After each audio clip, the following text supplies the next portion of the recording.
Okay, friends, once again, welcome back and very good afternoon to everybody. I hope you all are safe, your family member, your relative, your parents, all are safe, and you are enjoying this new era, this new way of learning. Friends, we are discussing nucleus, 12મું chapter atoms એટલે કે પરમાણુ હતું અને 13મું chapter nucleus છે, પરમાણુના કેન્દ્ર સાથેની વાત. ન્યુક્લિયસની અંદર પ્રોટોન્સ હોય, ન્યુટ્રોન્સ હોય, બંનેને સંયુક્તપણે ન્યુક્લિઓન કહેવાય અને ન્યુક્લિયસને ન્યુક્લિઓઇડ કહેવાય. એની વાત આપણને ખબર છે. એટમિક પરમાણુ ક્રમાંક, પરમાણુ ભારાંક અને ન્યુટ્રોન અંક કોને કહેવાય એ ખબર છે. આ ચેપ્ટરની અંદર આપણે પરમાણુ માટે સમસ્થાનિકો એટલે કે આઇસોટોપ્સ, આઇસોટોન, આઇસોમર અને આઇસોબાર કોને કહેવાય એની વાત કરી. આપણે ન્યુક્લિયસની ત્રિજ્યા અને ન્યુક્લિયસની ઘનતાની પણ વાત કરી અને ત્યારબાદ એક ખૂબ જ મજાનો ટોપિક બંધન ઉર્જાનો ટોપિક ડિસ્કસ કર્યો. દળ ક્ષતિ, ન્યુક્લિયોન દીઠ બંધન ઉર્જા અને ન્યુક્લિયોન દીઠ બંધન ઉર્જાની વાત કરી. આપણે ન્યુક્લિયોન દીઠ બંધન ઉર્જા વર્સિસ પરમાણુના ભારાંકનો આલેખ દોર્યો અને આલેખ પરથી અમુક નિષ્કર્ષો મેળવ્યા. એ નિષ્કર્ષો પરથી આપણને ન્યુક્લિયર સંલયન અને ન્યુક્લિયર વિખંડનના ફંડામેન્ટલ પણ આપણને ક્લિયર થઈ ગયા. અને છેલ્લે ન્યુક્લિયર બળ વિશેની વાતચીત પણ કરી અને ત્યારબાદ અમુક દાખલાઓ પણ ગણ્યા હતા. મિત્રો, આજે આપણે એક ચેપ્ટરનો સૌથી અગત્યનો પ્રશ્ન, અગત્યના ટોપિક ડિસ્કસ કરવાનો છે. ટોપિકનું નામ છે રેડિયો એક્ટિવિટી. પણ એ ટોપિક સ્ટાર્ટ કરતા પહેલા તમને એક વાત હું જણાવી દઉં. હલકા ન્યુક્લિયસો માટે ન્યુટ્રોન ભાગ્યા પ્રોટોનનો ગુણોત્તર n/z ગુણોત્તર 1 હોય છે અને ભારે ન્યુક્લિયસ માટે આ n/z ગુણોત્તરનું મૂલ્ય 1 કરતાં મોટું હોય છે. ન્યુક્લિયસની સ્થિરતા માટે આ જરૂરી છે. By example 2He4, 3 lithium 6, 7 nitrogen 14, 8 oxygen 16. તમે જોઈ શકો છો કે આ હિલિયમમાં 2 પ્રોટોન છે અને 2 ન્યુટ્રોન છે. તો પ્રોટોનની સંખ્યા z, ન્યુટ્રોનની સંખ્યા n, તો n/z ગુણોત્તર કેટલો આવશે મિત્રો? 1. લિથિયમમાં પ્રોટોનની સંખ્યા 3 છે અને ન્યુટ્રોનની સંખ્યા પણ 3 છે. તો આમાં પણ n/z ગુણોત્તર કરશો તો શું આવશે? 1. અને આમાં પણ તમે જુઓ 7, 7, 8, 8 હે ને, એટલે આમાં પણ n/z ગુણોત્તર શું આવશે? 1 આવશે. પણ મિત્રો તમને ખ્યાલ છે 11 સોડિયમ શું આવે? 23. z બરાબર 11 અને n બરાબર શું આવશે? 12. તો હવે n/z ગુણોત્તર શું આવશે? 1 કરતાં વધુ આવશે. તો હું એ જ સમજાવું છું કે હલકા ન્યુક્લિયસ, તમને એમસીક્યુમાં પૂછે કે હલકા ન્યુક્લિયસ માટે n/z ગુણોત્તરનું મૂલ્ય કેટલું હોય છે, તો લગભગ 1. જ્યારે ભારે તત્વના ન્યુક્લિયસો માટે શું આવશે એનું મૂલ્ય? 1 કરતાં વધુ. તો મિત્રો આ એક પ્રકારનો એસક્યુ છે. ખ્યાલ આવ્યો મિત્રો તમને આ વસ્તુ? Yes or no? Yes or no? Yes sir. હવે આ ચેપ્ટરનો સૌથી અગત્યનો પ્રશ્ન, સૌથી અગત્યનો ટોપિક રેડિયો એક્ટિવિટી આપણે સ્ટાર્ટ કરીશું. મોટા ભાગના સ્ટુડન્ટ્સના માઇન્ડમાં એવો મિસકન્સેપ્ટ છે કે રેડિયો એક્ટિવિટીની શોધ કોણે કરી? બોલો કહેશો ભાઈ? મેડમ ક્યુરીએ. મોટા ભાગના સ્ટુડન્ટ્સને એવું લાગે છે, પણ એ વાત ખોટી છે. રેડિયો એક્ટિવિટીની શોધ બેકવેરલ નામના વૈજ્ઞાનિકે કરી હતી. બેકવેરલે એવું દેખ્યું હતું કે યુરેનિયમ જેવા કેટલાક ભારે તત્વો પોતાનામાંથી કુદરતી રીતે જ, નૈસર્ગિક રીતે જ અમુક અદૃશ્ય વિકિરણોનું ઉત્સર્જન કરે છે. આઈ રિપીટ, બેકવેરલ નામના વૈજ્ઞાનિકે પ્રયોગ દરમિયાન એવું શોધી કાઢ્યું કે યુરેનિયમ જેવા કેટલાક ભારે તત્વો પોતાનામાંથી અદૃશ્ય વિકિરણોનું ઉત્સર્જન કરે છે. આ ઘટનાને નૈસર્ગિક રેડિયો એક્ટિવિટી કહેવાય. મોટાભાગે જે ભારે ન્યુક્લિયસ છે, જેનો પરમાણુ ક્રમાંક 87 કરતાં વધારે છે, તો એવા બધા તત્વો સામાન્યતઃ જન્મકાળ વખતે જ પોતાના જન્મથી જ અસ્થાયી હોય છે. મિત્રો, કુદરતી નિયમ છે કે કોઈ પણ તંત્ર, કોઈ પણ ઘટના હંમેશા સંતુલન, સ્થિરતા પ્રાપ્ત કરવાનો પ્રયત્ન કરતું હોય છે. તો ભારે તત્વનો જ્યારે જન્મ થાય છે કુદરતી રીતે, ત્યારે જન્મથી જ મોટાભાગે તેઓ અસ્થાયી હોય છે અને સ્થિરતા પ્રાપ્ત કરવાના હેતુસર પોતાના ન્યુક્લિયસમાંથી અમુક અદ્રશ્ય વિકિરણોનું ઉત્સર્જન કરે છે. એટલે તમને કોઈ એવું પૂછે કે રેડિયો એક્ટિવિટી ઉત્પન્ન થવાનું કારણ શું છે, નૈસર્ગિક રેડિયો એક્ટિવિટી શા માટે ઉત્પન્ન થાય છે, તો એવું કહી શકાય કે તત્વ અસ્થાયી હોય છે અને સ્થિરતા પ્રાપ્ત કરવાના હેતુસર આવો ગુણધર્મ ધરાવે છે. રેડિયો એક્ટિવિટીની શોધ બેકવેરેલ નામના વૈજ્ઞાનિકે કરી, પણ આ પછી મેડમ ક્યુરી અને એના હસબન્ડ પિયર ક્યુરીએ ઘણા બધા રેડિયો એક્ટિવ તત્વ જેમ કે પોલોનિયમ, થોરિયમ, રેડિયમ વગેરે જેવા ઘણા બધા રેડિયો એક્ટિવ તત્વોની શોધ કરી અને ઉપરાંત પછી તો ઘણા બધા બીજા તત્વોની પણ શોધ થઈ. ન્યુક્લિયર સંલયન અને ન્યુક્લિયર વિખંડન જેવી ઘટનાઓ જેના વડે પુષ્કળ ઉર્જા આપણને ઉત્પન્ન થાય છે, મળે છે, તો એ બધી ઘટનાઓ સમજવા માટે અને ઉપરાંત બીજી ઘણી બધી જગ્યાએ રેડિયો એક્ટિવિટીનો આધુનિક વિજ્ઞાનમાં ખૂબ જ મહત્વનો ફાળો છે. તો રેડિયો એક્ટિવિટીનો ઇતિહાસ જણાવો એવો ક્વેશ્ચન નંબર 10 જે હતો એ મેં ડિસ્કસ કર્યો. 10th ક્વેશ્ચન, રેડિયો એક્ટિવિટીના ઇતિહાસ વિશે માહિતી આપો. તો જુઓ શું લખ્યું છે. એક્સરેની ઉત્પત્તિનો પ્રસ્ફુરણની ઘટના સાથેનો સંબંધ જાણવાના અભ્યાસમાં બેકવેરેલ નામના વૈજ્ઞાનિકે એમ શોધ્યું કે યુરેનિયમમાંથી અમુક વિશિષ્ટ ગુણધર્મો ધરાવતા વિકિરણોનું નૈસર્ગિક રીતે જ ઉત્સર્જન થાય છે. એટલે કરતો તો શું, તો કે ભાઈ એક્સરેની ઉત્પત્તિનો પ્રયોગ કરતો હતો અને એમાં બાય મિસ્ટેક એને શોધી કાઢ્યું કે યુરેનિયમ જેવા ભારે તત્વોમાંથી અમુક અદ્રશ્ય વિકિરણોનું, વિશિષ્ટ ગુણધર્મો ધરાવતા વિકિરણોનું ઉત્સર્જન થાય છે. આ ઘટનાને નૈસર્ગિક રેડિયો એક્ટિવિટી કહેવાય. શરૂઆતમાં આ કિરણોને બેકવેલ કિરણો તરીકે ઓળખવામાં આવ્યા. ત્યારબાદ મેડમ ક્યુરી અને તેના હસબન્ડ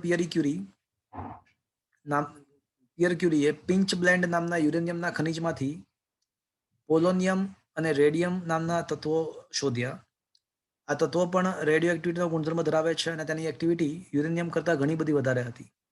ત્યારબાદ બીજા કેટલાક વૈજ્ઞાનિકોએ થોરિયમ, એક્ટિનિયમ જેવા બીજા રેડિયો એક્ટિવ તત્વોની પણ શોધ કરી. વાસ્તવમાં ભારે તત્વો કુદરતમાં જન્મથી જ અસ્થાયી હોય છે અને સ્થિરતા પ્રાપ્ત કરવાના ગુણધર્મમાં પોતાનામાંથી રેડિયો એક્ટિવ વિકિરણનું ઉત્સર્જન કરે છે. આ શોધને આધુનિક ભૌતિક વિજ્ઞાનમાં ખૂબ જ મહત્વની ગણવામાં આવે છે. તો આ રેડિયો એક્ટિવિટીની શોધ મિત્રો ડિસ્કસ થઈ ગઈ. આ ક્વેશ્ચન સ્વાભાવિક રીતે રેડિયો એક્ટિવિટીનો ઇતિહાસ છે એટલે પૂછવા માટે નથી, પરંતુ ક્વેશ્ચન નંબર 11 થી 16 ખૂબ જ મહત્વના 99% સંભાવનાઓ એવી છે બોર્ડની એક્ઝામમાં કે 11 થી 16 માંથી એકાદ ક્વેશ્ચન 2 માર્ક્સમાં પૂછાય. 99% સંભાવના છે. તો બોર્ડની એક્ઝામની અંદર આ 11 થી 16 ક્વેશ્ચન હું જે ચલાવું છું એમાંથી જ આવવાની સંભાવનાઓ મેક્સિમમ છે. તો હવેના જે 6 પ્રશ્નો છે ખૂબ જ મહત્વના છે. 99% એમાંથી જ તમારી થિયરી આવવાની છે બોર્ડની એક્ઝામ. તો સૌથી પહેલો ક્વેશ્ચન, રેડિયો એક્ટિવ વિકિરણો કયા કયા છે અને તેના ગુણધર્મો જણાવો. તો મિત્રો, વાત થઈ એ પ્રમાણે યુરેનિયમ જેવા કેટલાક ભારે તત્વો પોતાનામાંથી અદ્રશ્ય વિકિરણનું ઉત્સર્જન કરે છે, ચોક્કસ ગુણધર્મવાળા. તો આ વિકિરણો કયા કયા છે એનો અભ્યાસ કરવામાં આવ્યો તો માલુમ પડ્યું કે આમાં 3 પ્રકારના વિકિરણો ઉત્સર્જન થાય છે. 3 પ્રકારના વિકિરણોનું ઉત્સર્જન થાય છે. આલ્ફા કણ,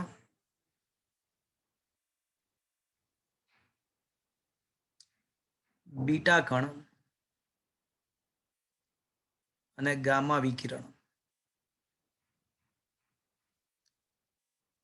આલ્ફા કણ એ બીજું કશું નથી પરંતુ હિલિયમનું ન્યુક્લિયસ જ છે.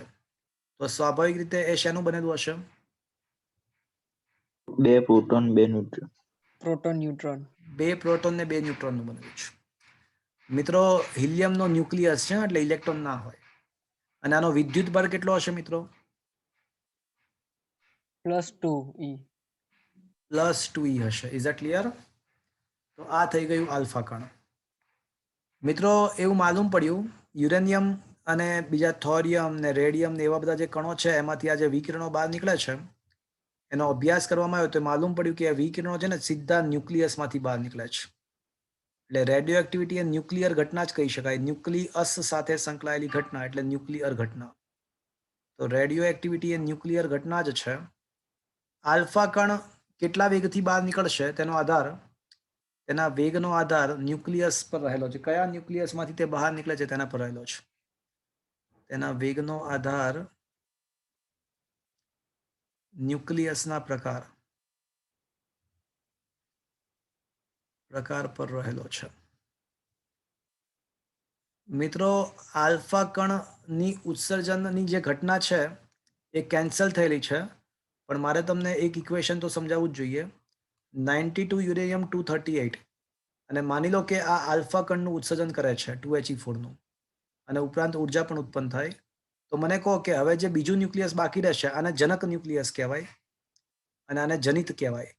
તો જનિત ન્યુક્લિયસમાં પરમાણુ ક્રમાંક કેટલો હશે? અહીંયા બે તો આવી ગયા, 92 માંથી બે તો અહીંયા આવી ગયા. તો અહીંયા શું આવશે? 90 90. અને પરમાણુ ભારાંક 234 238 માંથી 4 તો વયા ગયા. અહીંયા શું? 234 તો આને થોરિયમ. Is it clear?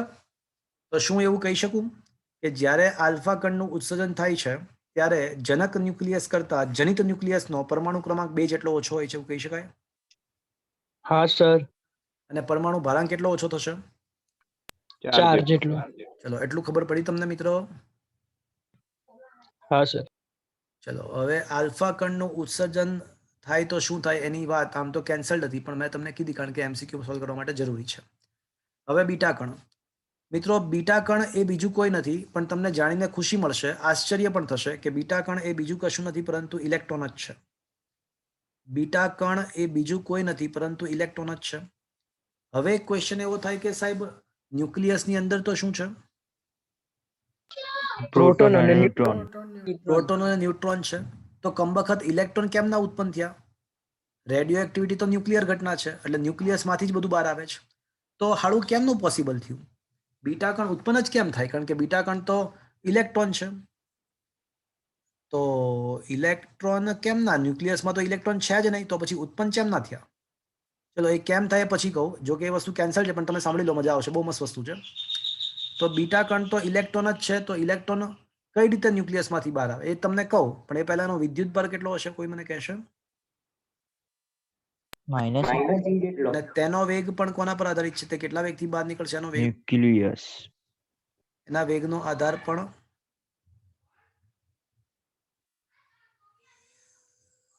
ન્યુક્લિયસના પ્રકાર પર રહેલો છે.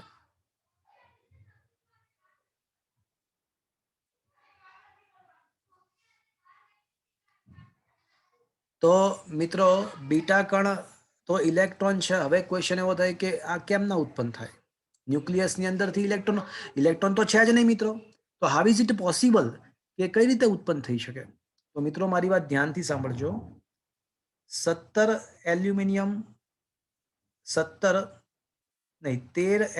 27. તો મિત્રો આ સ્થાયી છે. 13 એલ્યુમિનિયમ છે ને 27 એ સ્થાયી ન્યુક્લિયસ છે. કેવું છે? ચલો એમાં પ્રોટોનની સંખ્યા કેટલી છે? 13. અને ન્યુટ્રોનની સંખ્યા કેટલી છે? 14. એટલે સ્થિરતા પ્રાપ્ત કરવા માટે કેટલા ન્યુટ્રોનની જરૂર છે? સ્થિરતા પ્રાપ્ત કરવા માટે 14 ન્યુટ્રોનની જરૂરિયાત છે. કારણ કે 14 ન્યુટ્રોન આવે તો એ સ્થિર થઈ જાય છે. પણ માની લો કે 13 એલ્યુમિનિયમ 32 છે, તો હવે એમાં પ્રોટોન કેટલા છે? 13. પણ ન્યુટ્રોનની સંખ્યા કેટલી છે? 19. એટલે જરૂરિયાત કરતા 5 વધી ગયા. જરૂરિયાત કરતા વધારે છે. અને જ્યારે જરૂરિયાત કરતા એ સંખ્યા વધી જાય તો ન્યુક્લિયસ કેવું બનશે? અસ્થાયી. અસ્થાયી બની જશે. એટલે હવે આ ન્યુટ્રોનની સંખ્યાને શું કરવાનો ટ્રાય કરશે ન્યુક્લિયસ પોતે? ઘટાડવાનો ટ્રાય કરશે. તો ન્યુક્લિયસની અંદર જ જે ન્યુટ્રોન છે ને એનું પ્રોટોનમાં રૂપાંતર થઈ જશે. જ્યારે કોઈ ન્યુક્લિયસમાં જરૂરિયાત કરતા ન્યુટ્રોનની સંખ્યા વધી જાય, જ્યારે કોઈ ન્યુક્લિયસમાં જરૂરિયાત કરતા ન્યુટ્રોનની સંખ્યા વધી જાય તો ન્યુટ્રોનનું પ્રોટોનમાં રૂપાંતર થઈ જાય. પણ તમે જુઓ અહીંયા આગળ પરમાણુ ક્રમાંક 0 છે, ન્યુટ્રોનને પરમાણુ ક્રમાંક ના હોય, પણ પ્રોટોનને તો 1 છે. પ્રોટોનનો વિદ્યુતભાર પ્લસ E, તો બેલેન્સ કરવા માટે અહીંયા શું કરવું પડશે? -1 લાવવું પડે. અહીંયા તો 0 લાવવું પડશે ઉપર. હા કે ના? ભારાંક તો બંનેનો એક જ કહેવાય. હમ આ જે કણ છે એ બીજું કંઈ નહીં પરંતુ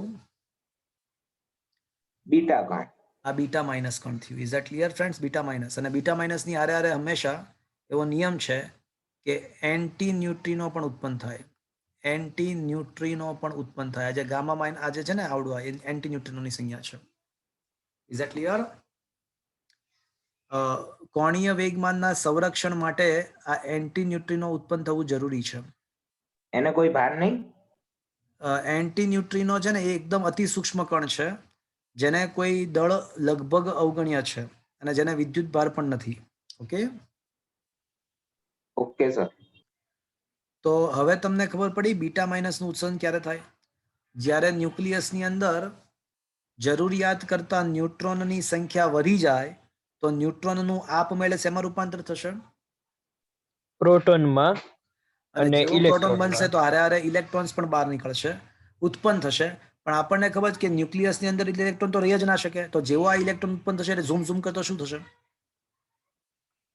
બાર. ન્યુક્લિયસની બહાર આવી જશે. અને જેને આપણે કોના તરીકે ઓળખીએ છીએ? શું તરીકે ઓળખીએ છીએ? બીટા કણ. કણ તરીકે ઓળખીએ છીએ. પણ માની લો કે ઉલટી પણ પ્રોસિજર શક્ય છે મિત્રો. જરૂરિયાત કરતા ન્યુટ્રોન વધી જાય અને ઘણીવાર જરૂરિયાત કરતા ન્યુટ્રોન ઘટી જાય. ક્યારેક એવું બને કે જરૂરિયાત કરતા ન્યુટ્રોનની સંખ્યા ઘટી જાય તો પછી શેમાં રૂપાંતર થાય? તો પ્રોટોનનું ન્યુટ્રોનમાં થઈ જાય. તો પ્રોટોનનું ન્યુટ્રોનમાં રૂપાંતર થાય. અને જ્યારે પ્રોટોનનું ન્યુટ્રોનમાં રૂપાંતર થાય ને ત્યારે મિત્રો ત્યારે પોઝિટ્રોન નામનો કણ ઉત્પન્ન થાય છે, જેને આપણે બીટા પ્લસ કહીશું. અને પોઝિટ્રોન સાથે ન્યુટ્રિનો નામનો કણ ઉત્પન્ન થાય છે હંમેશા, ન્યુટ્રિનો. તો જ્યારે જરૂરિયાત કરતા ન્યુટ્રોનની સંખ્યા ઘટી જાય તો પણ ન્યુક્લિયસ અસ્થાયી થાય. એવા સંજોગોમાં પ્રોટોનનું ન્યુટ્રોનમાં રૂપાંતર થાય. અને પ્રોટોનનું ન્યુટ્રોનમાં રૂપાંતર થાય તો એવા સંજોગોમાં બીટા પ્લસ નામના કણો અસ્તિત્વમાં આવે અને એની સાથે ન્યુટ્રિનો પણ ઉત્પન્ન થાય. Is that clear friends? પણ તમે વિચાર કરો મિત્રો કે જ્યારે બીટા માઇનસનું ઉત્સર્જન થાય તો ન્યુક્લિયસમાં એક પ્રોટોન વધશે, હા કે ના? હા સર. બીટા માઇનસનું જ્યારે ઉત્સર્જન થયું તો ન્યુક્લિયસમાં જો એક પ્રોટોન વધારે ઉત્પન્ન થશે, એક ન્યુટ્રોનનું પ્રોટોનમાં રૂપાંતર એટલે પ્રોટોન વધશે, હા કે ના? તો હા સર. વચ્ચે પરમાણુ ક્રમાંકમાં શું થશે? એકનો વધારો વધારો થશે. પણ જ્યારે બીટા પ્લસ ઉત્પન્ન થાય, બીટા પ્લસ એટલે કે પોઝિટ્રોન ઉત્પન્ન થાય ત્યારે શું થશે? પ્રોટોનનું ન્યુટ્રોનમાં રૂપાંતર એટલે પ્રોટોન એક ઘટશે. તો એવા સંજોગોમાં જનક કરતા જનિત ન્યુક્લિયસમાં પરમાણુ ક્રમાંકમાં એકનો ઘટાડો. એકનો ઘટાડો થશે. તો મિત્રો આ બધું એમસીક્યુમાં પૂછાતું હોય છે. શું મિત્રો આ સમજમાં આવ્યું તમને? Yes sir. ચલો, આલ્ફા કણ શું છે, બીટા કણ શું છે એ મેં તમને વાત કરી. ગામા એ કોઈ કણ નથી. ગામા એ કોઈ દ્રવ્ય કણ નથી. ગામા એ કોઈ દ્રવ્ય કણ નથી, પરંતુ એ વિદ્યુત ચુંબકીય વિકિરણ છે. પરંતુ તે વિદ્યુત ચુંબકીય વિકિરણ છે. તો મિત્રો યાદ કરો લસ્મી ડેક્સી, એમાં સૌથી જે હાઈએસ્ટ ફ્રીક્વન્સી વાળું જે વિકિરણ હતું એ કયું હતું? ગામા કિરણ. ગામા રે. ગામા એ કોઈ દ્રવ્ય કણ નથી, પરંતુ વિદ્યુત ચુંબકીય વિકિરણ છે. અને તેના વેગનો આધાર કેટલો કોના પર હશે? એના વેગનો આધાર કોઈના પર પણ ના હોય, કારણ કે એ શું છે? વિદ્યુત ચુંબકીય તરંગ જ છે. તેનો વેગ કેટલો હશે? તેનો વેગ 3 × 10⁸ મીટર પર સેકન્ડ જ હશે. Is that clear friends? Is it okay? Yes, sir. એટલે આલ્ફા અને બીટાનો વેગ કેટલો હોય તો એનો આધાર કયા ન્યુક્લિયસમાંથી બહાર આવે છે એના પર છે. પણ ગામા તો વિદ્યુત ચુંબકીય વિકિરણ છે એટલે એનો વેગ કેટલો હશે મિત્રો? 3 × 10⁸ મીટર પર સેકન્ડ જ હશે. Is that clear? Is it okay? Yes, sir. મિત્રો હવે ક્વેશ્ચન એવો થાય કે ગામા વિકિરણ કેમ ઉત્પન્ન થાય છે. મેં તમને આલ્ફા વિકિરણ બીટા વિકિરણ કેમ ઉત્પન્ન થાય છે એની વાત કરી દીધી. હવે ગામા વિકિરણ કેમ ઉત્પન્ન થાય એ તમને કહું. જે પ્રમાણે પરમાણુની અંદર ઇલેક્ટ્રોનના ઉર્જા સ્તર હોય, જે પ્રમાણે પરમાણુની અંદર ઇલેક્ટ્રોનના ઉર્જા સ્તર હોય અને જ્યારે ઇલેક્ટ્રોન ઊંચા ઉર્જા સ્તરમાંથી નીચા ઉર્જા સ્તરમાં સંક્રાંતિ કરે ત્યારે બે ઉર્જા સ્તરના તફાવત જેટલી ઉર્જાનું વિકિરણ સ્વરૂપે ઉત્સર્જન કરે. બરાબર છે મિત્રો? હા કે ના? હા સર. હા સર. તે જ પ્રમાણે ન્યુક્લિયસની અંદર ન્યુક્લિઓન્સ પણ ઉર્જા સ્તર ધરાવે છે.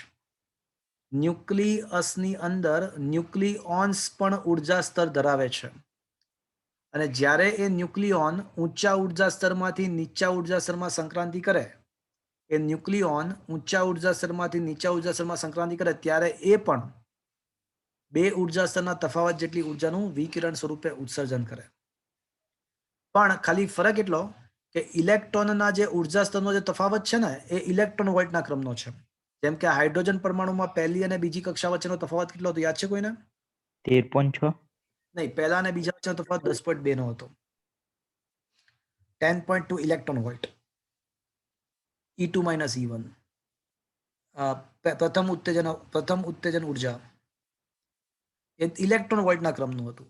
એટલે એને કારણે જે EI - EK બરાબર HF એમાં જે F મળે ને એ મેક્સિમમ અલ્ટ્રાવાયોલેટ વિભાગ સુધી પહોંચે. પણ ન્યુક્લિયસની અંદર જે ઉર્જા સ્તરનો તફાવત છે એ મિલિયન ઇલેક્ટ્રોન વોલ્ટના ક્રમનો હોય છે. કેટલો? એટલે એમાં જે ઉર્જા સ્તરનો તફાવત જે છે એ મેગા ઇલેક્ટ્રોન વોલ્ટના ક્રમનો છે. અને હવે તમે ડેલ્ટા E બરાબર HF કરો અને F શોધશો ને આ તફાવત ઉર્જા સ્તરનો તફાવત ભાગ્યા H કરીને, એટલે મેગા ઇલેક્ટ્રોન વોલ્ટ ભાગ્યા H કરશો ને તો હવે જે આન્સર આવશે આવૃત્તિનો એ કયા વિભાગમાં પડશે? એની આવૃત્તિ ખૂબ જ વધારે હશે કારણ કે મિલિયન ઇલેક્ટ્રોન વોલ્ટ ઉર્જાનો તફાવત છે. એટલે હવે જે આવૃત્તિ મળશે પુષ્કળ ખૂબ જ ઊંચી આવૃત્તિ મળશે જે ગામા વિભાગમાં પડશે. તો મિત્રો હવે તમને ખબર પડી ગામા વિકિરણનું ઉત્સર્જન કેમ થાય છે? Is that clear friends? હા સર. તો ફરીથી એકવાર, જે પ્રમાણે પરમાણુમાં ઇલેક્ટ્રોન્સના ઉર્જા સ્તર હોય છે ને એ જ પ્રમાણે ન્યુક્લિયસની અંદર ન્યુક્લિઓન્સને પણ અલગ અલગ ઉર્જા સ્તર હોય છે. અને જ્યારે ન્યુક્લિયોન્સ ઊંચા ઉર્જા સ્તરમાંથી ધરા અવસ્થામાં પાછો આવે, જ્યારે પાછો આવે ત્યારે બે ઉર્જા સ્તરના તફાવત જેટલી ઉર્જાનું ફોટોન ઉર્જા HF સ્વરૂપે ઉત્સર્જન કરે. પણ અહીંયા બે ઉર્જા સ્તરનો તફાવત ખૂબ જ મોટો એટલે કે મેગા ઇલેક્ટ્રોન વોલ્ટના ક્રમનો છે. એટલે આવૃત્તિ પણ ખૂબ જ ઊંચી ઉત્પન્ન થાય જે ગામા વિભાગમાં પડે છે. આલ્ફા, બીટા અને ગામા આ ત્રણેય વિકિરણનો જે ઉત્સર્જન થાય છે એ કોઈ બાહ્ય પરિબળ જેવા કે તાપમાન, દબાણની અસર પર આધારિત નથી. બાહ્ય પરિબળ સાથે કોઈ લેવા દેવા નથી. આ ત્રણ કિરણો જ્યારે કોઈ ફોટોગ્રાફિક પ્લેટ પર આપાત થાય ત્યારે પ્રસ્ફુરણ એટલે કે પ્રકાશિત ટપકું ઉત્પન્ન કરી શકે છે. અને આ ત્રણ કિરણોની પાસે માધ્યમમાં ભેદન કરવાની શક્તિ અને આયનીકરણ કરવાની શક્તિ હોય છે. માધ્યમમાં અંદર ઘૂસી જવું એટલે ભેદન કરવું. પણ મિત્રો સીધી વાત છે, આ ત્રણ પૈકી સૌથી વધારે માધ્યમમાં કોણ ભેદન કરી શકશે? ગામા વિકિરણો જો ને. ગામા. આ બારી હોય ને બારી, તો એમાંથી પ્રકાશ આવજા કરી શકે છે. પણ કોઈ કણ પથ્થર મારો તો બારીની આસપાસ આવજા કરી શકે? બારીની અંદર બહાર થઈ શકે? ના. એટલે સૌથી વધારે ભેદન શક્તિ કોની હશે? ગામા વિકિરણની જો. અને સૌથી ઓછી કોની હશે? આલ્ફા કણની. આલ્ફા ભારે છે. એટલે આલ્ફાની જો ભેદન શક્તિ 1 કહીએ તો બીટાની 100 થશે અને ગામાની 10,000 થશે. સાપેક્ષ રીતે વિચારીએ ને તો ભેદન શક્તિમાં સૌથી વધારે ગામા. પણ આયનીકરણ શક્તિ કોની સૌથી વધારે ખબર છે?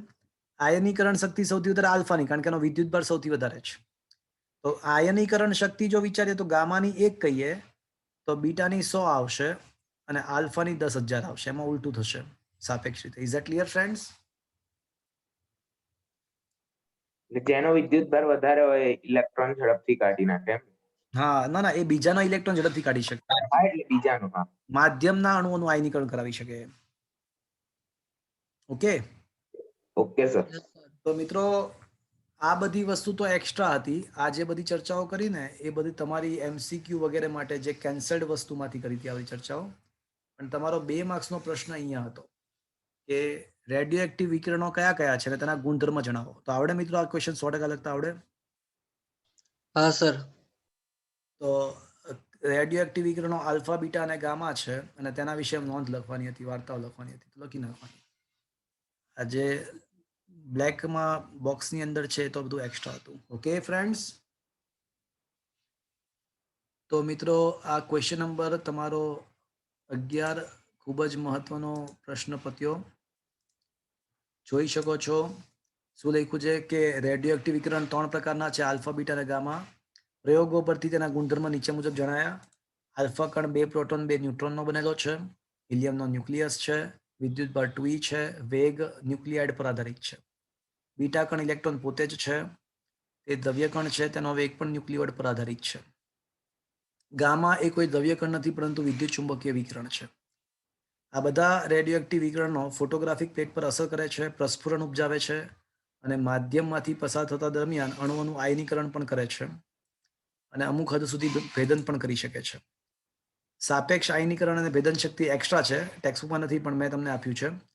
તો યાદ રહી જાય એવું જ છે. ભેદન શક્તિ સૌથી વધારે ગામાની, આલ્ફાની સૌથી ઓછી. આયનીકરણ શક્તિ આલ્ફાની સૌથી વધારે, ગામાની સૌથી ઓછી. Is that clear friends?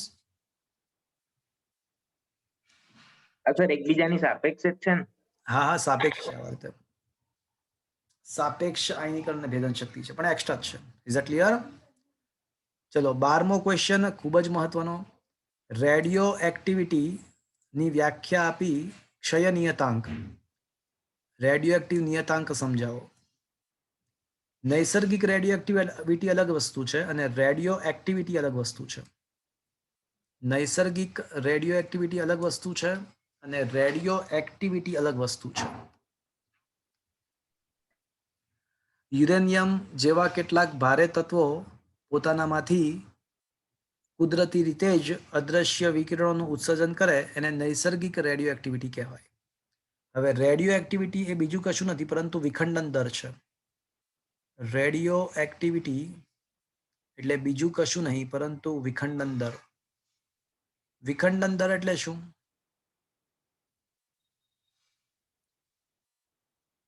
તો વિખંડન દર એટલે એકમ સમયમાં, વિખંડન દરનો મતલબ એકમ સમયમાં વિખંડનોની સંખ્યા. હવે આ વિખંડનોની સંખ્યાનો મતલબ શું થયો સમજાવું તમને. એકમ સમયમાં વિખંડનોની સંખ્યા એનો મતલબ સમજાવું તમને.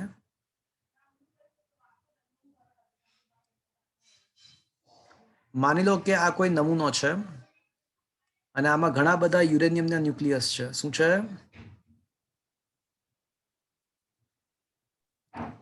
ઘણા બધા યુરેનિયમના ન્યુક્લિયસ છે અને યુરેનિયમ અસ્થાયી છે. તો અસ્થાયી છે તો શું કરશે પોતાનામાંથી? વિકિરણ ઉત્સર્જન કરશે. એટલે માની લો કે આ બધા બોમ્બ પડ્યા છે, બધા બોમ્બ છે, બોમ્બ. હવે આ યુરેનિયમનો બોમ્બ ફૂટ્યો એટલે માની લો કે આલ્ફા કણ ઉત્પન્ન થયું. તો એક યુરેનિયમમાંથી આલ્ફા કણ બહાર નીકળે એટલે એનું વિખંડન થયું કહેવાય. શું થયું કહેવાય? વિખંડન. તો આ રીતે એક પછી એક યુરેનિયમ વિખંડન પામતા જાય, બોમ્બ ફૂટતા જાય તો એકમ સમયમાં થતા વિખંડનોની સંખ્યાને શું કહેવાય? વિખંડન દર. વિખંડન દર. વિખંડન થવું એટલે યુરેનિયમ જેવા ન્યુક્લિયસનું તૂટી જવું, એમાંથી આલ્ફા, બીટા, ગામાનું ઉત્સર્જન થવું. Is that clear? Is that clear friends? Yes sir. એકમ સમયમાં વિખંડનોની સંખ્યાને જ શું કહેવાય? રેડિયો એક્ટિવિટી અથવા વિખંડન દર કહેવાય. માની લો કે આ નમૂનાની અંદર પ્રારંભમાં માની લો કે N0 અવિભંજિત જથ્થો, અવિભંજિત એટલે જે હજી બોમ્બ ફૂટ્યા નથી તેવો, બોમ્બ ફૂટ્યા નથી તેવો જથ્થો N0 છે અને T બરાબર T સમયે એ N થાય છે. અને માની લો કે ડેલ્ટા T સમયગાળામાં માની લો કે ડેલ્ટા N વિખંડનો થઈ જાય છે. ડેલ્ટા N પરમાણુઓમાંથી વિખંડન થાય છે. તો વ્યાખ્યા અનુસાર એક્ટિવિટી બરાબર શું થશે મિત્રો? Delta N upon delta T. Very good. એકમ સમયમાં વિખંડનોની સંખ્યા.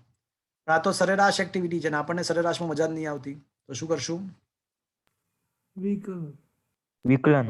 Limit delta T tends to 0 delta n by delta T and that is equals to dn by dt ને શું કહેવાય?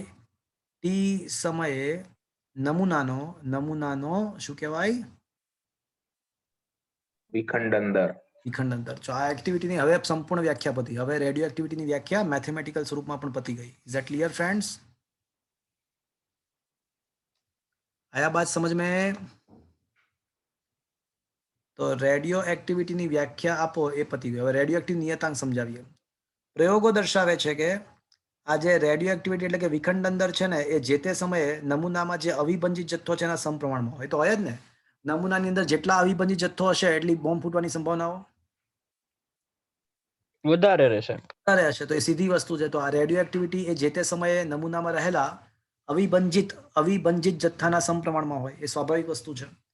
અહીંયા ઋણ નિશાની લખીશું. ઋણ નિશાની એટલા માટે કારણ કે સમય સાથે આ n નું મૂલ્ય વધતું જાય છે કે ઘટતું જાય છે? ઘટતું જાય છે. ઋણ નિશાની એવું દર્શાવે છે કે સમય સાથે n ઘટતો જાય છે, એટલે ઘટવાનો દર ઋણ લેવાનો હોય એટલા માટે. આ ચલે છે સાઇન દૂર કરીએ એટલે અચળાંક આવશે. આ ચલે છે સાઇન દૂર કરીએ એટલે અચળાંક લેમડા આવશે. અને આ અચળાંકને જ આપણે શું કહીશું મિત્રો? નિયતાંક. એક્ટિવ. હા, વિખંડન નો નિયતાંક અથવા રેડિયો એક્ટિવ નિયતાંક. આ અચળાંકને નામ આપીશું આપણે રેડિયો એક્ટિવ નિયતાંક.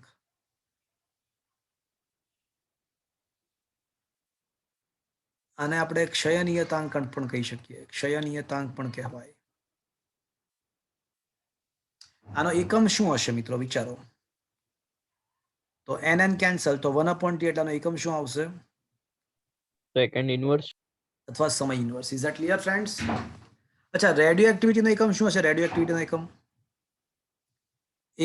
સમયમાં થતા વિખંડનની સંખ્યા. એટલે એનો મતલબ શું? વિખંડન પ્રતિ second. Second. Is that clear? રેડિયો એક્ટિવિટીનો એકમ વિખંડન પ્રતિ સેકન્ડ થશે. આયા બાત સમજ में? જ્યારે ક્ષય નિયતાંકનો એકમ ખાલી second inverse. Is that clear? યાદ રાખો, ક્ષય નિયતાંકનો આધાર બાહ્ય પરિબળો પર નથી. તાપમાન, દબાણ, વિદ્યુત કે ચુંબકીય ક્ષેત્ર, તાપમાન, દબાણ, વિદ્યુત કે ચુંબકીય ક્ષેત્રો પર એનો આધાર નથી. એ માત્ર અને માત્ર ન્યુક્લિયસના પ્રકાર પર આધારિત છે. ઇનફેક્ટ એક જ તત્વના અલગ અલગ આઇસોટોપ્સ, એક જ તત્વના અલગ અલગ સમસ્થાનિકો માટે પણ લેમ્ડાનું મૂલ્ય અલગ અલગ હોય છે. અર્થાત યુરેનિયમ 235, યુરેનિયમ 236 અને યુરેનિયમ 238 એ ત્રણે માટે લેમ્ડાનું મૂલ્ય અલગ અલગ હોય છે. એક જ તત્વના અલગ અલગ સમસ્થાનિકો માટે પણ લેમ્ડા અલગ અલગ હોય છે. કોઈ બાહ્ય પરિબળ પર તે આધારિત નથી. છેલ્લી વાત, જો કોઈ તત્વ માટે લેમ્ડા મોટું હોય તો એનો રેડિયો એક્ટિવિટીનો દર પણ વધી જાય. કારણ કે રેડિયો એક્ટિવિટી બરાબર n લેમ્ડા. ઋણ નિશાની તો અવગણતા, એ તો માત્ર જથ્થો ઘટે જેવું દર્શાવે છે. તો લેમ્ડા જેટલો મોટો એટલો વિખંડન દર વધારે. અને ફટાફટ વિખંડન થાય તો એ જે નમૂનો છે ફટાફટ નાશ પામશે કે ધીમે ધીમે નાશ પામશે? ફટાફટ જ નાશ પામી જાય. તો એને અલ્પજીવી કહેવાય કે દીર્ઘજીવી કહેવાય? અલ્પજીવી. અલ્પજીવી. તો જે તત્વ માટે લેમ્ડા મોટો હોય એ તત્વને અલ્પજીવી કહેવાય. અને જે તત્વનો લેમ્ડા ઓછો હોય તો એનો વિખંડન દર પણ ઓછો હશે, એટલે ધીમે ધીમે વિખંડન થશે. તો એને શું કહેવાય? દીર્ઘજીવી કહેવાય. Is that clear friends? હા સર. તો મિત્રો, આ 2 માર્ક્સનો ખૂબ જ અગત્યનો પ્રશ્ન પત્યો. પહેલા રેડિયો એક્ટિવિટી કોને કહેવાય એ સમજાવવાનું, અને પછી ક્ષય નિયતાંક અથવા રેડિયો એક્ટિવ નિયતાંક કોને કહેવાય એટલે એ શું છે એ સમજાવવાનું. Is that clear friends? Is it understood?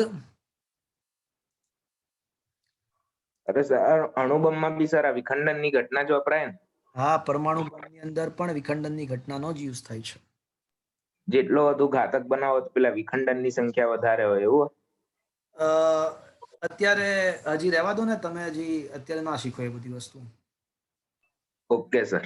હા, તો શું લખ્યું? જો રેડિયો એક્ટિવ દ્રવ્યના નમૂનામાં કોઈ ટી સમયે કોઈ તત્વના અવિભંજિત જથ્થો n છે અને ત્યારબાદ ડેલ્ટા ટી સમયગાળામાં ડેલ્ટા n વિખંડન થતા હોય તો limit delta T tends to 0 delta n upon delta T is equals to dn by dt ને તત્વનો વિખંડન દર અથવા ક્ષય દર અથવા એક્ટિવિટી કહે છે. Is it clear friends? આ વ્યાખ્યા સમજમાં આવ્યો?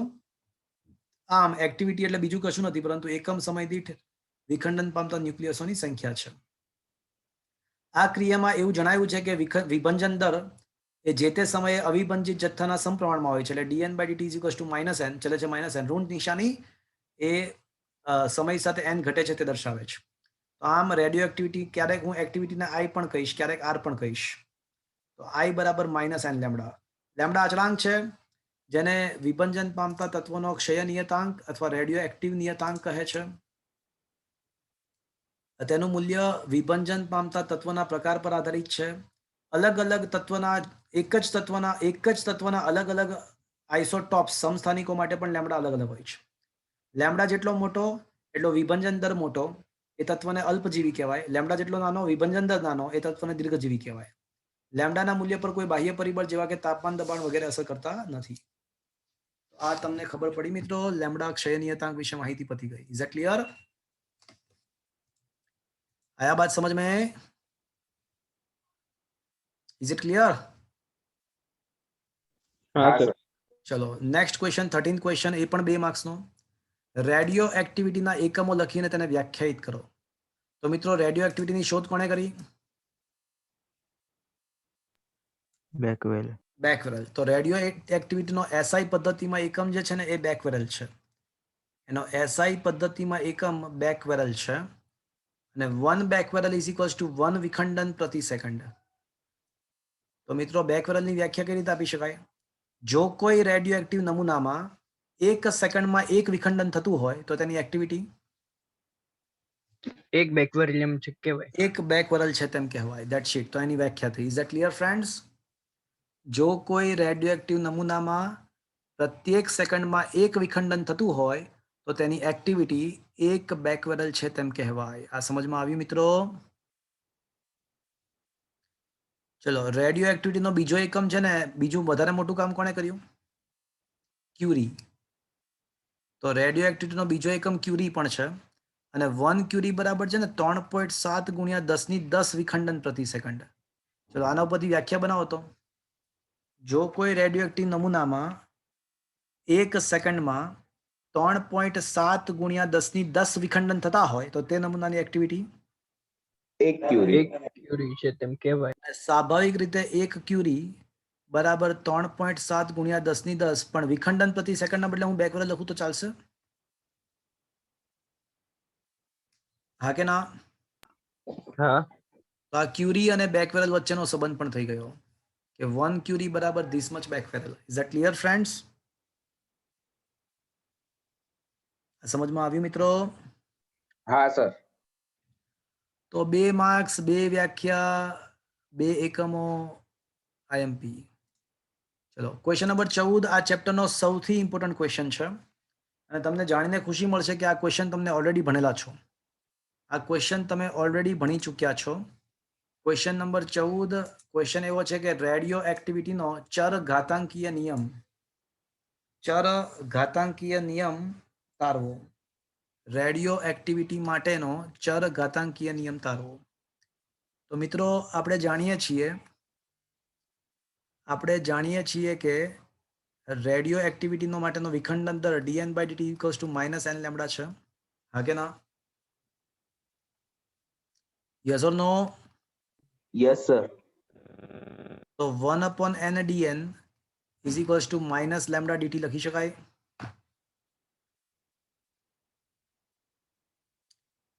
n ને નીચે લઈ ગયા, dt ના સાઈડ લઈ ગયા, ચાલશે? હા સર. તો સંકલન 1/n dn is equals two સંકલન -λ/dt લખી શકાય બંને બાજુ સંકલન લેતા. પણ મિત્રો 1/x dx નું સંકલન આપણને ખબર છે શું થાય? ln x. તો આનું થશે ln n અને -λ/, સંકલન 1 dt તો શું થાય? ટી. t. c લખવું પડે. શું કામ?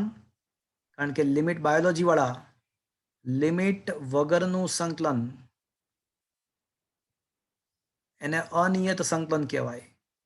અને અનિયત સંકલનમાં આપણને ખબર છે કે સ્ક્વેર અચળાંક આવે. તો તો એ મેથ્સ વાળાને ખબર છે, હા કે ના મેથ્સ વાળા? યસ હા સર. હા સર. હા સર. ઓકે, તો અહીંયા આગળ અનિયત સંકલન કરીએ એટલે સ્ફેર અચળાંક c આવે. હવે t બરાબર 0 સમયે નમૂનામાં રહેલો અવિભાજ્ય જથ્થો તો n0 છે, તો શૂન્ય સમયે જથ્થો n0 છે, તો આ કિંમત અહીંયા મૂકી દઈએ. જો t ના બદલે હું 0 મૂકી દઉં તો મારે અવિભાજ્ય જથ્થાના બદલે શું લખવું પડશે? n0 લખવું પડશે. હમ. બંને કિંમત અહીંયા મૂકી દઈએ તો ln n ના બદલે n0 અને સમયના બદલે 0, તો અહીંયા ખાલી c બાકી રહેશે. તો આના ઉપરથી આપણને c નું મૂલ્ય મળી ગયું. કેટલું મળી ગયું? ln n0. તો હવે આ કિંમત પાછી સમીકરણમાં મૂકી દઈએ. સમીકરણમાં પાછી કિંમત મૂકીએ તો હવે ln n બરાબર મારે શું લખવું જોઈએ? Minus lambda T plus C, પણ c ના બદલે હું શું લખી શકું? ln n0. ln n0. તો ln n minus ln n0 is equals two minus lambda T થશે મિત્રો. હવે log a minus log b તો શું થાય? A by log B. a by b. log a by b is equals to આવું થશે મિત્રો. હવે શું મિત્રો તમે જાણો છો કે ln x બરાબર y હોય, log x બરાબર ln x બરાબર y હોય તો x બરાબર શું થશે? e raised to y. ln x બરાબર y તો x બરાબર e raised to y થાય. ખરેખર તો ln x છે ને એટલે એનો મતલબ log x to the base e છે. ln x નો મતલબ ખરેખર તો log x to the base e છે. તો ln x બરાબર y, તો x ને સૂત્રનો કરતા બનાવીએ તો x બરાબર શું થશે મિત્રો? e raised to minus lambda t. e raised to minus lambda t. Very good. શું કેમેસ્ટ્રીમાં તમે પ્રથમ ક્રમની પ્રક્રિયામાં દ્વિતીય ક્રમની પ્રક્રિયામાં સેમ ટુ સેમ સાબિત કરો છો? એમાં કદાચ તમે ઉલટું સાબિત કરો છો કે r0 upon r e raised to kt સાબિત કરતા હશો. Yes or no? Yes sir. Yes sir. કારણ કે તમે અહીં કેમેસ્ટ્રીમાં છે ને આ સ્ટેપ ઉલટું લખ્યું છે, આ ઉલટું કરી નાખ્યું છે કેમેસ્ટ્રીમાં, તો અહીંયા પ્લસ લેમડા થઈ જાય. ખબર પડી? તો બધું ઉલટું ઉલટું, અહીંયા પ્લસ આવશે. Is that clear? અને આમના મેં ઉલટાવી નાખો ને, જો છેલ્લે પણ ઉલટાવી નાખો n0 by n કરો તો 1 upon e raised to minus lambda t, minus ઉપર જાય એટલે પ્લસ થઈ જશે. Is that clear? તો n બરાબર n0 e raised to minus lambda t લખાય મિત્રો? લખાશે? હા સર. નો તો આ જે સમીકરણ છેલ્લે મળ્યું એને જ રેડિયો એક્ટિવિટીનો ચર ઘાતાંકીય ઘાતમાં ચલ છે, એટલે આને ચર ઘાતાંકીય નિયમ કહેવાય. આયા બાત સમજ में? સમીકરણની બંને બાજુ લેમડા વડે ગુણી નાખો. સમીકરણની બંને બાજુ લેમડા વડે ગુણી નાખો તો n લેમડા n 0 લેમડા, તો આપણને ખબર છે કે n ઇન્ટુ લેમડા તો યાદ છે ને dn બાય dt, ઋણ નિશાની અવગણી નાખે તો n લેમડા, તો રેડિયો એક્ટિવિટી r છે. તો બંને બાજુ લેમડા વડે ગુણી નાખે તો આ r બની જશે અને લેમડા ઇન્ટુ n0 એટલે r0 બની જશે. તો જે વસ્તુ અવિભાજિત જથ્થા માટે સાચી એ જ વસ્તુ રેડિયો એક્ટિવિટી માટે પણ સાચી. આ n એ અવિભાજિત જથ્થો દર્શાવે છે. આ સમીકરણ એવું દર્શાવે છે કે સમય સાથે આ જે અવિભાજિત જથ્થો છે ને એ સમય સાથે ચર ઘાતાંકીય રીતે ઘટતો જાય. નમૂનામાં રહેલો જથ્થો જ્યારે સમય શૂન્ય હશે તો e raised to 0 બરાબર 1, તો સ્ટાર્ટિંગમાં જથ્થો n0 હશે. પણ જેમ જેમ સમય પસાર થશે, સમય પસાર થશે તો અંશમાં e raised to minus lambda t એટલે છેદમાં e raised to lambda t, તો જેમ સમય પસાર થાય તેમ એની ઘાત વધતી જાય અને એની ઘાત વધતી જાય તો અવિભાજિત જથ્થો ઘટતો જાય. સમય સાથે અવિભાજિત જથ્થાનું મૂલ્ય ઘટતું જશે, ચર ઘાતાંકીય રીતે ઘટતું જશે. અને રેડિયો એક્ટિવિટી એટલે કે વિખંડન દરનું પણ જો આલેખ દોરીએ તો એનો આલેખ પણ સેમ ટુ સેમ રીતે સ્ટાર્ટિંગમાં વિખંડન દર મેક્સિમમ હશે અને સમય જેમ પસાર થાય તેમ વિખંડન દરનું મૂલ્ય પણ રેડિયો એક્ટિવિટી પણ નમૂનાની ઘટતી જાય. આ વક્રને ક્ષય વક્ર કહેવાય. કેમેસ્ટ્રીમાં તમે ભણો છો કે પ્રક્રિયકોનું પ્રમાણ ઘટતું જાય ને એટલા જ પ્રમાણમાં નિપજોનું પ્રમાણ વધતું જાય. શું આવું કઈ ભણતા હતા મિત્રો? હા સર. એટલે સેમ ટુ સેમ જ છે, ખાલી ફરક થોડોક જ છે. એ બધું એનું એ જ છે. આ બાત સમજ में? હા સર. આમ તો બેઠો કેમેસ્ટ્રીમાં આવે જ છે અને આ જે બે સૂત્ર મળ્યા એ બે સૂત્રને શું કહેવાય? આ બે સૂત્રને જ ચર ઘાતાંકીય નિયમ કહેવાય. એટલે સૂત્ર પોતે જ નિયમ છે. Is that clear friends? શું આ થિયરી સમજમાં આવી મિત્રો? યસ ઓર નો તો બોલો. હા સર. પૂછાય તો સારામાં સારું, વારે ઘડીએ પૂછાય છે. સાચું કોણ તો વારે ઘડીએ પૂછાય છે. તો ક્વેશ્ચન જો, રેડિયો એક્ટિવિટીનો ચરઘાતાંકીય નિયમ મેળવો. ધારો કે રેડિયો એક્ટિવ તત્વના નમૂનામાં શૂન્ય સમયે રેડિયો એક્ટિવમાં અવિભાજ્ય જથ્થો n0 છે, t સમયે n છે, તો dn by dt equals to -n lambda. પછી મેથેમેટિકલી સ્ટેપ વાપરતા ગયા, છેલ્લે આપણને n બરાબર n0 લેમ્ડા t મળી ગયું. આ સમીકરણ 3 ને ચરઘાતાંકીય નિયમ કહેવાય. તે દર્શાવે છે કે જેમ જેમ સમય પસાર થશે તેમ તેમ ન્યુક્લિયસોની સંખ્યા, અવિભાજિત ન્યુક્લિયસ સંખ્યા ચરઘાતાંકીય નિયમ અનુસાર ઘટતી જાય છે અને એક્ટિવિટી પણ ઘટતી જાય છે. n વર્સિસ t નો આલેખ અને r વર્સિસ t નો આલેખ સિમિલર જ મળે, જે આકૃતિમાં દર્શાવ્યો છે, જેને ક્ષય વક્ર કહેવાય. આ બાત સમજ में? ચલો એના પછીનો ક્વેશ્ચન પણ આઈએમપી, અને એ ક્વેશ્ચન પણ તમારી કેમેસ્ટ્રીમાં બેઠે બેઠો આવે છે. અર્ધ આયુષ્ય સમય આવે છે મિત્રો? હા sir. Yes, sir. Yes, sir. તો મિત્રો અર્ધ આયુષ્ય સમય ને વ્યાખ્યાયિત કરો અને તેનું સૂત્ર તારો.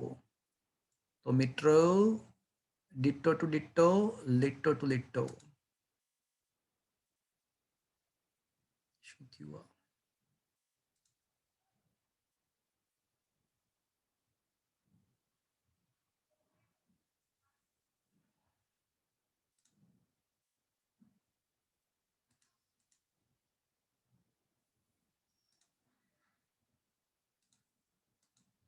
આ શું થયું? અચ્છા અહીંયા છે. હા, okay. So ditto to ditto, લિટ્ટો ટુ લિટ્ટો. ક્વેશ્ચન એવો છે કે અર્ધ આયુષ્ય સમયને વ્યાખ્યાયિત કરી તેનું સૂત્ર મેળવો. તો મિત્રો જે સમયે નમૂનામાં અવિભાજિત જથ્થો, જે સમયે અવિભાજિત જથ્થો પ્રારંભિક જથ્થાનો અડધો થાય, તો એ સમયને અર્ધ આયુષ્ય સમય કહેવાય. નામ પરથી જ વ્યાખ્યા ખ્યાલ આવી જાય. જથ્થો અડધો થાય એનો સમય અર્ધાયુ સમય. Is that clear friends? આપણી પાસે સૂત્ર છે n બરાબર n0 e raised to minus lambda t. હા કે ના મિત્રો? હા કે ના તો બોલો. હા સર. હા sir. આ સમીકરણમાં જો હું n ના બદલે n0 by 2 મૂકી દઉં તો મારે ફરજિયાતપણે t ના બદલે શું મૂકવું પડશે? T half. હાફ. તો જો હું t ના બદલે ટાઉ હાફ મૂકી દઉં તો મારે ફરજિયાતપણે જથ્થો અડધો કરવો પડે. કર્યો તો 1/2 બરાબર e raised to minus lambda tau half. તો એના બદલે 1/e raised to lambda tau half કરું તો ચાલશે? તો e raised to lambda tau half બરાબર 2 થશે મિત્રો? યસ ઓર નો? બંને બાજુ ln લગાડતા, તો ln e raised to lambda tau half બરાબર ln2 લખાશે મિત્રો? યસ ઓર નો? હા સર. હવે મિત્રો તમને ખ્યાલ હશે કે ln x ની y ઘાત હોય તો આને શું લખી શકાય આપણે? y ln x. તો લેમ્ડા ટાઉ હાફ આગળ આવી જશે અને ln e રહેશે. અને આ ln2 ના બદલે હું 2.303 log 2 લખી શકું મિત્રો? બાયોલોજી વાળા હોય તો સાંભળી લો, ln x ને તમારે log x માં ફેરવવું હોય ને તો 2.303 વડે ગુણવું પડે. કદાચ કેમેસ્ટ્રીમાં આવતું પણ હશે. અને ln e ની કિંમત કેટલી હોય ખબર છે મિત્રો? એ 1 હોય.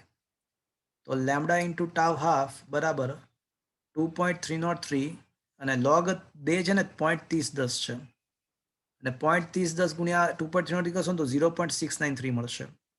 તો મિત્રો યાદ રાખજો કે ln2 ની કિંમત છે ને 0.693, જેનો વારંવાર યુઝ આવશે. એટલે 0.693 that is equals to ln2. તો આમ ટાઉ હાફ કાં તો તમે 0.693 અપોન લેમ્ડા લખો અને કાં તો પછી શું લખો? ln2 upon lambda. શું તમારે કેમેસ્ટ્રીમાં સેમ ટુ સેમ ઇક્વેશન આવે છે? હા સર. તો અર્ધ આયુષ્ય સમય નું સૂત્ર આપણે તારવ્યું. Is that clear friends? આયા બાત સમજ में? સર આ LNE નું કઈ નહીં કરવાનું? ln e બરાબર 1 થાય ભાઈ, કીધું તો ખરા. ln e નો મતલબ log e to the base e.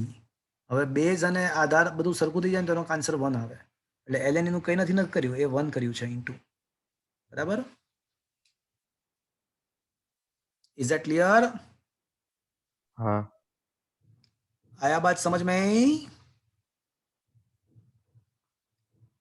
चलो मित्रों, હવે મને કહો કે એક અર્ધાયુષ્ય સમય પસાર થઈ જાય, એક અર્ધાયુષ્ય સમય, તો જથ્થો કેટલો થઈ જશે? અડધો. n0/2. ચલો બીજો અર્ધાયુષ્ય સમય પસાર થઈ જાય તો હવે જથ્થો કેટલો થશે? ચોથા ભાગ.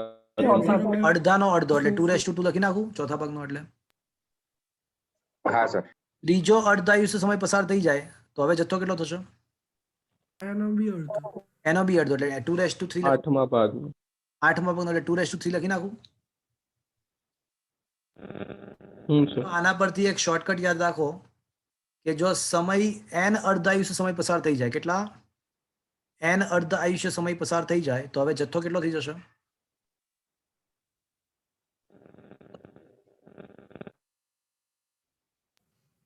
n0 કરતા 2/n. Is that clear friends? આ સમજમાં આવ્યું? જો n અર્ધાયુષ્ય સમય પસાર થઈ જાય, કુલ સમય તરીકે n અર્ધાયુ પસાર થઈ જાય તો હવે જે જથ્થો છે કેટલો રહેશે? n0/2/n ગણો. આ સમજમાં આવ્યું મિત્રો? આ શોર્ટકટ સમજમાં આવ્યો? હા કે ના? હા સર. અને મિત્રો હવે આજનો છેલ્લો અગત્યનો પ્રશ્ન, ક્વેશ્ચન એવો છે કે સરેરાશ જીવનકાળને વ્યાખ્યાયિત કરી તેનું સૂત્ર તારવો. આજે હું તમને એક શોર્ટ મેથડ શીખવાડું છું સરેરાશ જીવનકાળની, પણ એ મેથડ એક્ઝામમાં નથી લખવાની. એક્ઝામમાં હું તમને આવતા લેક્ચરમાં જે મેથડ શીખવાડીશ એ લખવાની આવશે. તો અત્યારે ક્વેશ્ચન એવો છે કે સરેરાશ જીવનકાળ ની વ્યાખ્યા આપી અને તેનું સૂત્ર તારવું. તો જે સમયના અંતે જથ્થો પ્રારંભિક જથ્થાનો ઈમાં ભાગનો થાય, કયામાં ભાગનો થાય? ઈમાં ભાગનો થાય. તો એ સમયને શું કહેવાય? જે સમયે નમૂનામાં જથ્થો પ્રારંભિક અવિભંજિત જથ્થાના ઈમાં ભાગનો થાય એ સમયને સરેરાશ જીવનકાળ કહેવાય. તો વળી પાછું એ જ કે ભાઈ n બરાબર n0 e raised to minus lambda t થી શરૂઆત કરીએ. પણ જો સમય તરીકે હું સરેરાશ જીવનકાળ લખું તો મારે જખ મારીને વ્યાખ્યા અનુસાર n બરાબર શું લખવું પડશે? n0/e. n0/e લખવું પડશે. તો મેલતા તો n0/e બરાબર n0 e raised to minus lambda tau લખવું પડશે. ટાઉ એટલે સરેરાશ જીવનકાળ. n0 કેન્સલ, તો 1/e is equals to 1/e raised to lambda tau થશે. તો e raised to lambda tau is equals to e raised to 1. આવું થશે મિત્રો? Is that clear? હા સર. તો મિત્રો આધાર સમાન છે તો ઘાતાંકને તમે સરખાવી શકો. તો લેમ્ડા ટાઉ બરાબર 1 થશે. તો સરેરાશ જીવનકાળ ટાઉ બરાબર 1/λ થશે. તો મિત્રો આ સરેરાશ જીવનકાળનું સૂત્ર મળી ગયું. આયા બાત સમજ મેં? ચલો ટાઉ હાફ શું હતું? 0.693 into 1/λ લખી શકાય મિત્રો? હા સર. તો ટાઉ હાફ બરાબર 0.693 1/λ એટલે ટાઉ પોતે. તો આમ સાબિત થાય છે કે ટાઉ હાફ બરાબર 0.693 ઇન્ટુ ટાઉ અથવા ટાઉ બરાબર ટાઉ હાફ અપોન 0.693. 0.693 ના બદલે હું શું લખી શકું? ln2. ln2 પણ લખી શકાય. તો આ સરેરાશ જીવનકાળ અને અર્ધ આયુષ્ય સમય વચ્ચેનો સંબંધ મળી ગયો. સરેરાશ જીવનકાળ અને અર્ધ આયુષ્ય સમય વચ્ચેનો સંબંધ પણ મળી ગયો. Is that clear friends? તો શું મિત્રો આ થિયરી સમજમાં આવી?